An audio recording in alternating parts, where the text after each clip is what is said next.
Morning everyone.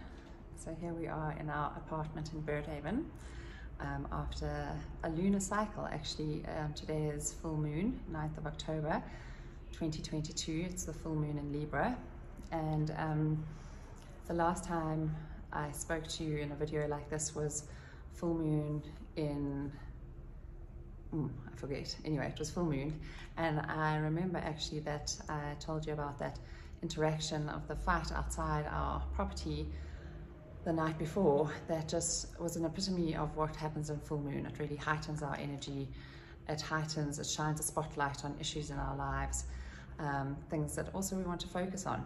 And that fight I later found out was actually the DJ, who I think had some sort of alcohol or drugs in his system, and he was shouting down the phone at someone, his assistant or someone who was meant to be fetching him.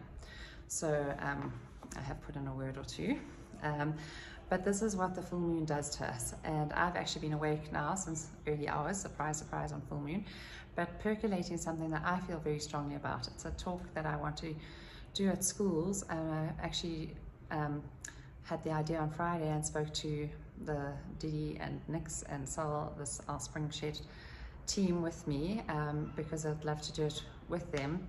And it's something that really concerns me on the levels of alcohol, vaping, promiscuity, especially in our young women that we're seeing. And I have a really divinely inspired idea and thoughts, and so if you have connections at schools, we want to speak to them at the end of the year before the holidays. So that's what was keeping me awake this morning. But now onto the topic of today's video, which is body's breath. At school, I was at Rodine, and we were told that horses sweat, men perspire, and ladies glow. And there's something always socially a bit embarrassing about sweating, but we all do it, and it's a natural and healthy function, and we all want to do it, and we actually all want to do it well, and I'll tell you why in this video. So sweat is our major detox pathway. It's a way of getting rid of toxins through the biggest organ in our body, which is our skin. So it's the greatest way of getting rid of any toxic load. It's also our cooling mechanism, and helps us to shed heat. And when we came back from St. Francis Bay, which had been particularly cold, and we suddenly arrived in Johannesburg, William, our 13-year-old boy, and I, it was particularly hot, and he had a hockey tournament. He said, "Mum, I've never sweated like this," because his body had adjusted to being in a cooler environment, and his blood vessels were more constricted. He was holding more heat, and suddenly he was in this hot environment, and his body was like, "Oh, how did we get here? We just have to shed this heat." And so he sweated so much. And sweat is 99% water, 1% salts and lipids, so a huge bulk sodium chloride. So that's why sweat tastes salty. And sweat itself is actually odorless. The body odor comes from bacteria and in and around our sweat glands and follicles. So using any antiperspirant deodorants actually block the pores and don't allow this important detox and cooling mechanism. And when we use antiperspirant deodorants and other deodorants, we're actually not necessarily solving the problem, which is the overgrowth of bacteria and even parasites on our skin. We're just treating the symptoms.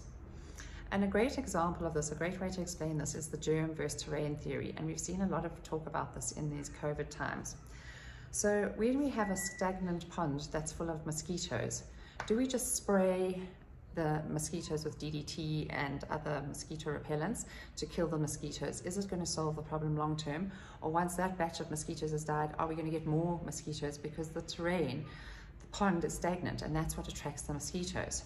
Instead, wouldn't it be better to do something about the stagnant pond? Bring in more running water, clear the edges, make sure the drainage isn't blocked, so that, because mosquitoes don't gather around a healthy water source, around a running water.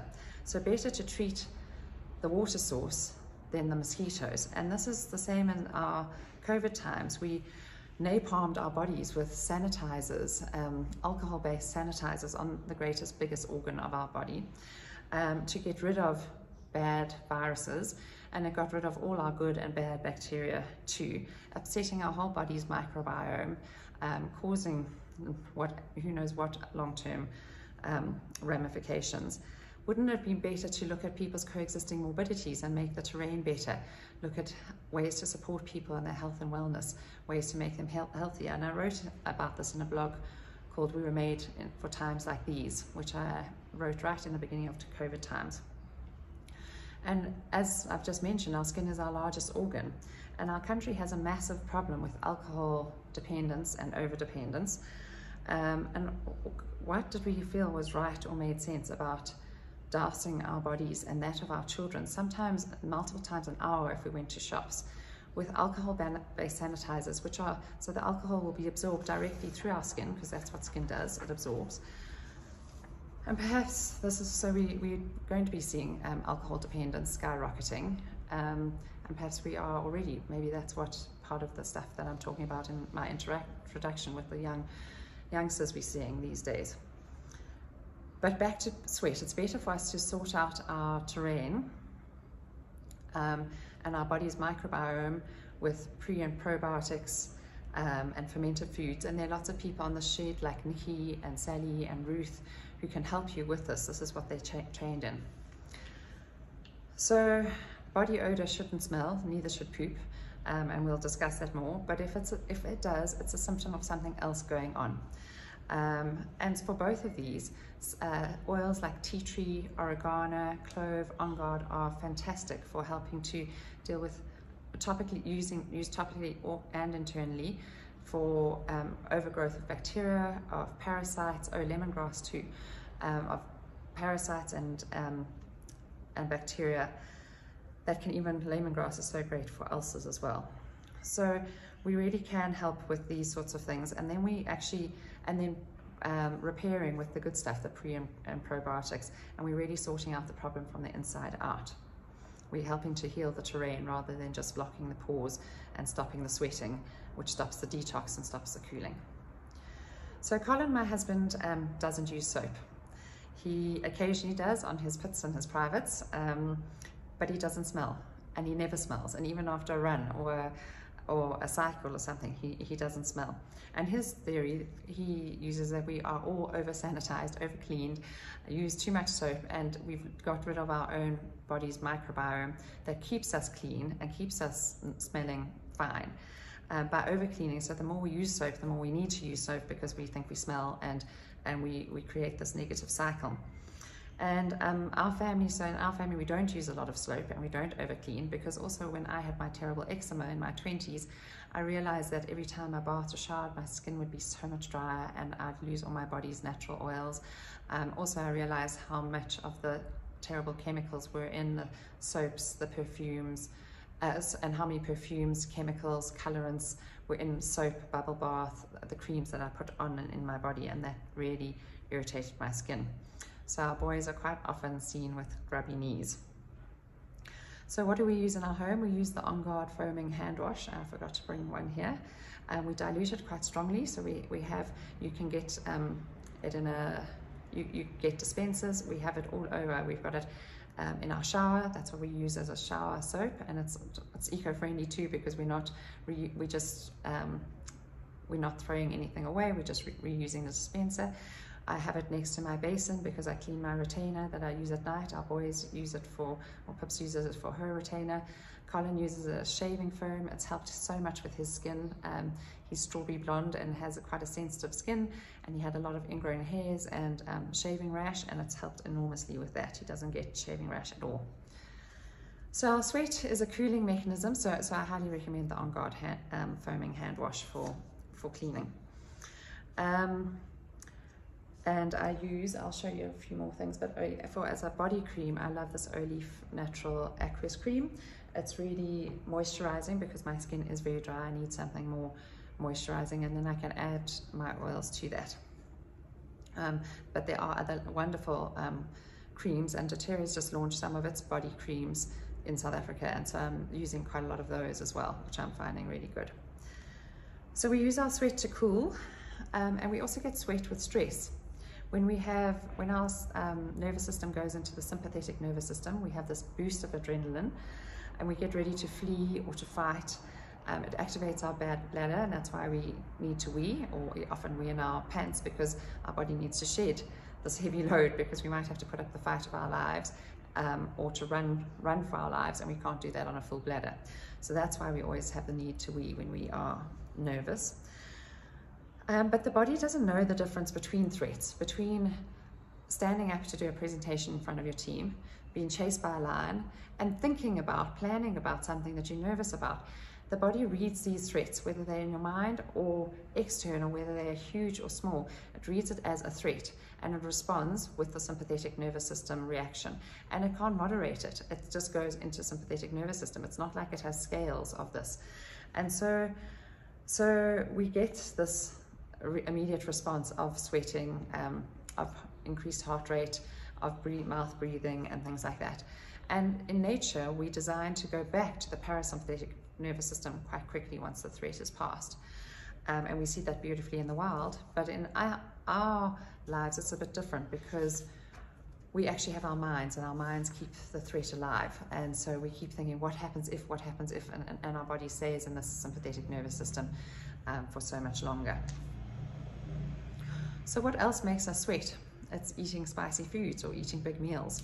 And capsicum is a spice that makes food spicy, and it interacts with our temperature sensitive nerves in our mouth, and our body reads it as that we are hot, that there's a heat in our mouths, in our skin, and so it tries to shed that heat, and that's why we sweat. And also when we metabolize food, when we have a heavy meal, we can sweat to try and increase our metabolism, and so that we can improve our digestion.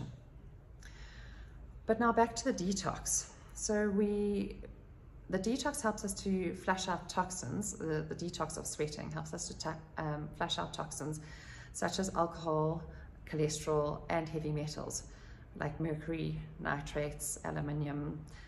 There are a lot of lead, a lot of heavy metals. And constant exposure to heavy metals can lead to all sorts of chronic issues like autism and chronic thyroid issues, which a lot of women struggle with. But how do we get metal in our systems? Do many of us have heavy metals? It seems quite far-fetched. Well, we can get it from our water, actually, even just in our normal unfiltered water, and from water being transported in lead pipes, which have been done away with, but there are old lead pipes in especially in some of the older cities and the older infrastructure, and those do rust and degrade and get into our water. So using a water filter is really important. Beauty products like lipstick, especially eyeliner, eyeshadow, blush, moisturizer, hair dye, and even sunscreens are often quite heavy in heavy metals, and especially lead. I mean, just do a search on lead in makeup and you'll see quite astounding results. And then aluminium in deodorant, which I'll talk about in a minute. But yeah, aluminium is one of the main ingredients of spray-on deodorant. And so when I tell our children, if you want to use spray-on deodorant, use it on your clothes, not on your body. And we use other deodorants. I'll tell you about that in a moment. Pesticides and herbicides are rich, unfortunately, in aluminium, arsenic, cadmium, and lead, and also obviously all the nitrates, phosphorus. There's a lot of phosphorus is a metal, but there are a lot of metals in pesticides and herbicides, and also in fertilizers. That's how mainstream fertilization came about post-World War II, when we had an oversupply of ammunition, and our countries were trying to decide what to do with all the gunpowder and all the ammunition. And it's got the same chemical makeup as some of the soil makeup. So we now have large-scale fertilization, which we never had pre the World War, which is very heavy metal based. So it's very much in our foods, especially our non-organic foods. Also dental fillings, especially the silver colored amalgam dental fillings, and that's some of them are up to 50% of mercury, and they slowly break down in our mouth, especially if we've got any tooth decay around it. So it's something that we should look at getting removed, because they can be slowly poisoning our system. Furniture is not something we think about, but so much of our furniture these days has fire retardant properties, protective finishes, and the fabrics can contain metals and heavy metals as part of that. And then a big one is pharmaceutical drugs and vaccines. The heavy metals are used as binding agents in a lot of pharmaceuticals, and especially in vaccines, and yet we inject them directly into our bloodstream. and that of our babies even before the blood-brain barrier is fused, which only fuses at 6 months. So anything injected into our baby's bloodstream before 6 months goes straight into their brain as well, goes straight into their bloodstream and into their brain. And the FDA claims that these are safe and low dose enough, but our concern is around the accumulation effect, not only of the vaccine's accumulation effect, but of all these other things that I've mentioned to you, our exposure in the world. I mean, other silly things like house keys, car keys. Don't be a fiddler with keys, because those are made a lot from lead, and you don't want to give them to kids to fiddle with. And then vapes and e-cigarettes. We don't know a lot about the long-term effects of these, but what we do know is that the flavoring chemicals used in e-cigarettes can contain nasty chemicals. And among these chemicals is cadmium, which is a heavy metal that can cause neurological damage, kidney damage, and mental disorders. So it really isn't great to be putting that into our bodies. Then there's just the basics of air pollution and exhaust fumes and seafood and sushi. Again, seafood and sushi, small amounts. Do your own research on this depending on how much seafood you eat. But know that there is heavy metals especially in the bigger fish, not so much in the smaller fish. And so when we hear all this, we realize that each and every one of us has to detox regularly. Not one of us doesn't have heavy metals in our body. And this is what our shed is all about. And this is what something like Teresa's water fast, her reset retreat, is a really deep dive into that. And she actually also has a lovely steam room there which encourages sweating. So it's a really great way of flushing out the system from inside and externally. And she posted her discount code for us. I think it's if you book before the end of this year for a retreat next year, you get a substantial discount. So this is where sweating comes in, because the best way to detox is through our sweat. So we want to use minimal soap and clean natural bath and body products and moisturizers, and that don't add to our toxic load and don't block our pores. So that's where like our Olive natural aqueous cream comes in, and a lot of the many wonderful products that have been mentioned on the shed. And that doTERRA now has it in its range. So Pips, our daughter, as I mentioned, we only use the makeup, those cloths to take off our makeup, and we both use the Virage cleaning range for our skin, and it works really well on her skin and mine. Also natural deodorant, you can make your own with bicarb. Bicarb's amazing for taking away any sort of scents without disturbing your microbiome. Coconut oil and essential oils. There are lots of recipes online. I get some also from a lovely lady, Daphne. I'll still have to speak to her about a discount code, but I use that from time to time. And then I use the lovely doTERRA ones. This one's the citrus, Greek orange and Douglas fir. It's very uplifting. There's a citrus bliss one and there's a balance one. So it brings emotional balance or upliftment when you use them as well. The balance one is in my handbag. That goes everywhere with me. And they're not laden with lead or aluminium. And again, with our makeup products, Hey Gorgeous and Lula Fox are wonderful makeup products. Still, the discount codes are relevant, and they don't have lead and they don't have heavy metals in them. Other things to do is to do exercise that makes us sweat or glow. There's something really important about that. We need to sweat. And then finally, an infrared sauna, which is one of the best ways to detox. We've had one for years. And it's been one of our best investments, and we definitely will have one in every future home of ours. Even in Natal and in St. Francis, we're planning them. They are very simple and easy to use. They come sort of flat packed. They get put up either in your home, in your bathroom, in your garden, on your veranda. You just plug it in. It couldn't be easier. You don't have to do a whole big thing. Nikki Hutton shared with me a podcast earlier a day or two ago, entitled "A Sauna a Day Keeps the Stress Away," and I haven't listened to it yet, but I'll post the link onto our group as well, because I'm sure it will reiterate a lot of this. But basically, an infrared sauna can help to detox the brain and body right down to the level of our cells, and getting rid of all these impurities and heavy metals. And because our body is sweating in a relaxed state as opposed to doing exercise, it can excrete more toxins and can heal and repair itself more. And this is because the infrared heat can reach the toxins that are surrounded by a protective layer of fat deep in the body, pulling out those substances you don't normally get rid of by sweating in a conventional sauna or by going to the bathroom. So that tells you a little bit about how it works. And as you get hotter, your body tries to keep your core temperature down. So it improves your circulation, it improves your blood flow, which helps your circulation to your brain, to all over your body, helps with pain, helps with immunity, helps with decreasing blood pressure, helps with your skin, helps with metabolism, so many wonderful benefits.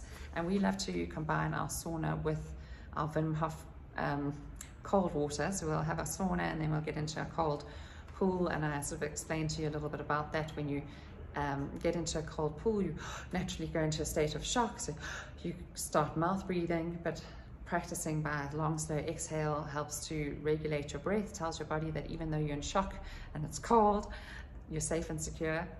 And so by doing this, you can help to learn how to regulate your emotions and your reactions and responses. But also there's this constriction of now your blood vessels were hugely dilated because you're in a sauna, so you're overheating, you're hot, you're sweating, they're hugely dilated. You get into a cold pool or shower and you have this reflex vasoconstriction, so your body now tries to keep you warm. It's like, oh, how did this happen? So it shunts all the blood to your heart, your lungs, your digestive tract, your brain. It keeps your core temperature. The main thing your body wants to do is keep you alive, so it has to keep your core warm.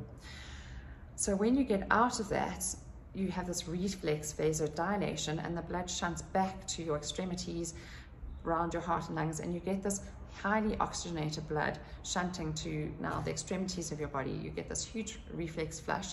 So actually you feel warmer after a cold shower than you do after a warm shower. When you're in a warm shower, you feel lovely and warm, but when you get out, you feel freezing cold because all your blood vessels have dilated and expanded, and now you're cold, so they kind of contract and they're trying to bring your blood back to you, and increase your core temperature.